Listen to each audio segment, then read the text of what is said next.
nominally Christian households, but as adults they decided to convert to Islam. So what prompted the switch? Susan Carland is a lecturer at Monash University in Melbourne. David Stanley is an electrician from Sydney.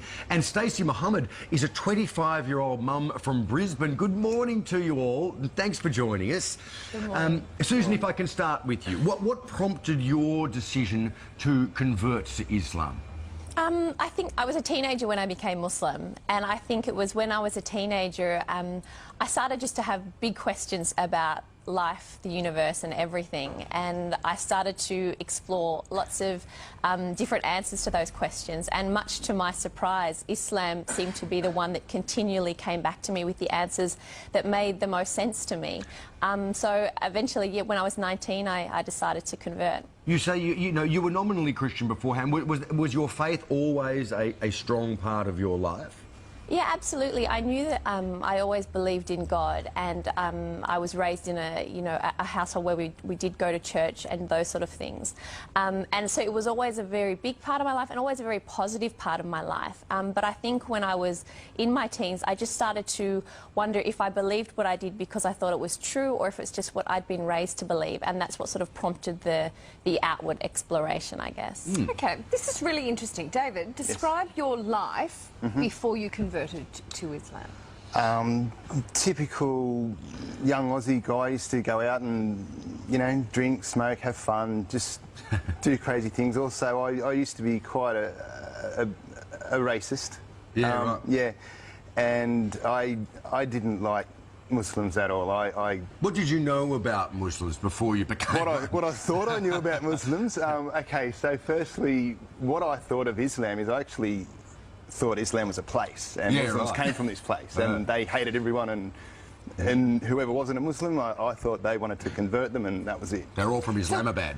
Yeah, pretty much. Yeah. What was the thing that made you go, this thing that I don't know anything about, Well, I now want to join up to? I very quickly, within the first minute of a conversation, I very quickly realised that my perception of Muslims and Islam was completely wrong. And straight away I started questioning myself and who I was and who I thought I was, and they were two completely different people. And so looking at you now, I mean, most people have a vision in their heads of what a Muslim man in Australia looks like, and it doesn't look like you. How has your life changed since you converted? More on a personal level, physically, like looking after myself a bit better, not drinking, not smoking, which I really wanted to fix up quite some time prior to that, but I just needed that initial kick. And just being a better person, not judging people the way I used to, and denied that I did. So, Stacey, you also had what many would describe as a typically Australian upbringing. Can you tell us about that, and also about how your family reacted, I suppose, when you told them you were planning on converting to Islam? Yeah, my family, they're very supportive. I grew up in a very small country town in northern New South Wales. I had a great upbringing. I had a loving family. I'd say I was probably agnostic. So I didn't really tell them about my journey because it was really inner journey rather than, telling everyone about what I was thinking about doing.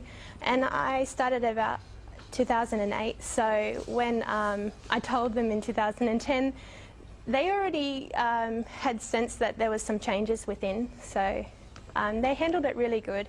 And I would say that we're probably closer now that I'm a Muslim than before. Very interesting.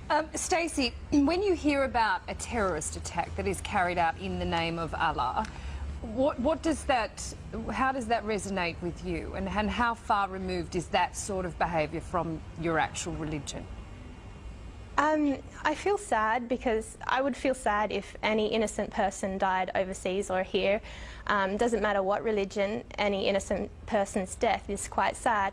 But I also feel sad because my religion is misrepresented, and I know in myself what Islam is, but you can't really show that on a 30-second news clip every night. So it's quite complex. And I feel like quite sad because I'm going to be representing Islam and people are going to look at me like I'm linked to terrorism. So Yeah. that's not how I want my life to be and how I want my son's life to be when he grows up. So Yeah. it's quite sad. It's interesting, isn't it? You know, the media and in fact the public, I think, concentrate on the excesses of a particular group of Muslims, Totally right, regards to the treatment of women, for example, regards to you know, terrorist activity. But we don't look at the Irish, for example, who blew each other up for, you know, 100 years and say, oh, it's because they're Christians, they're all terrorists. You know, we